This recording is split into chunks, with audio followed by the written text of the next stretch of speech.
विद्यापीठातील इंग्रजी विषयाचे प्राचार्य इंद्रजित आप्पासाहेब कांबळे यांना शिवाजी विद्यापीठाकडून PhD पदवी जाहीर करण्यात आली.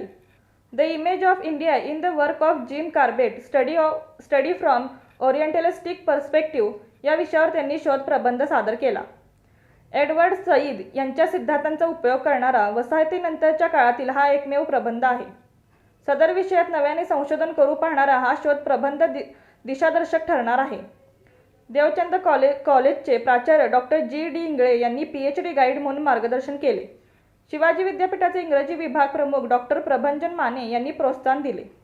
संजय घोडावत विद्यापीठाचे विश्वस्त विनायक भोसले, कुलगुरू प्रोफेसर उद्धव भोसले, कुलसचिव doctor Vivek Kayande, humanities and social सायन्सचे डीन डॉक्टर उत्तम जाधव आणि सहकारी प्राध्यापकांनी PhD बद्दल प्राचार्य इंद्रजित कांबळे यांचे अभिनंदन केले.